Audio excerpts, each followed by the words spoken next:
in the last and in previous Dáilna, Minister, I made the point many times that government policy was market-driven rather than based on the right to housing and on meeting the social need for accommodation in Ireland. And we in Sinn Féin, as well as other progressive voices, including from among your own benches here in the past, were making those points long before the property bubble was allowed to inflate and inevitably to burst. If the demand for a real and effective state housing policy had been listened to, we could have avoided, I believe, the worst of the economic collapse. We would have seen the construction of quality and well-planned local authority housing on a wide scale. We would have seen control of house prices. We would have seen a more diverse economy, not over-reliant on the construction sector as presented. We would have seen affordable housing in the private sector and mortgages that did not burden people from the start of their working lives to the grave. All appeals for a sane and sensible and fair housing policy were ignored. Yes, you're absolutely right, ignored by a succession of 3 Fianna Fáil-led governments. The results are all around us today: economic collapse, a massive toxic bank debt, widespread mortgage distress, a dire shortage of local authority housing and severe hardship for many tenants in the private rented sector.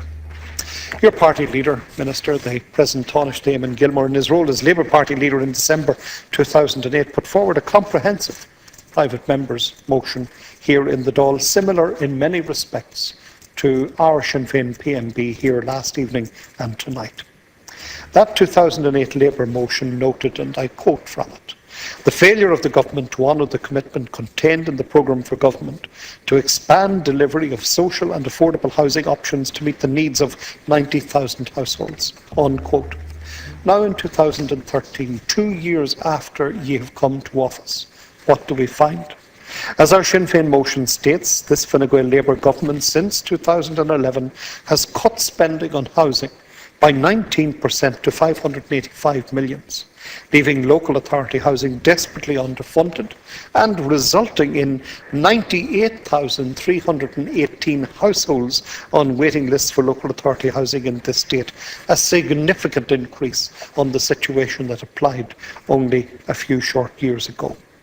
To address this crisis, we are asking the government to develop a plan to commence the building of at least 5,000 housing units by the end of this year, 2013, with a further 4,000 houses by the second half of 2014 for the public housing system, including the use of social housing bonds to fund these projects.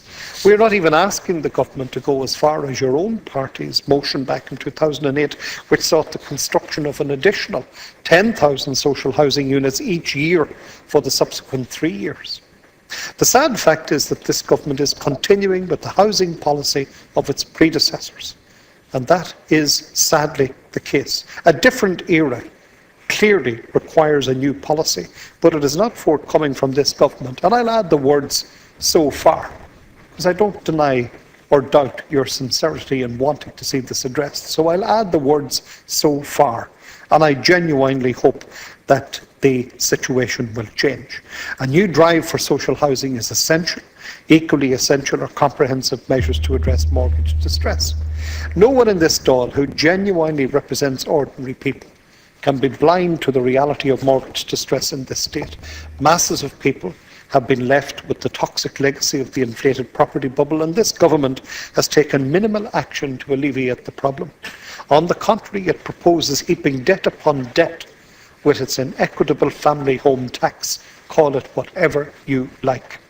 I strongly urge the government to undertake the measures outlined in the Sinn Féin motion, including the removing of the veto given to lenders over proposed insolvency agreements in the Personal Insolvency Act 2012, prioritising the maintenance of the family home and any agreements dealing with residential mortgages, providing in the legislation for the independent adjudication and enforcement on mortgage distress cases, including the possibility of write-downs on portions of the mortgage debt, as well as other options such as debt for equity swaps, mortgage to rent and short selling in the options available when reaching mortgage restructuring agreements, and taking more direct action with the central bank to force lending institutions to adopt more proactive and lender-friendly approach to the mortgage crisis. And I don't care who pulls their hair out, I'm past that point myself.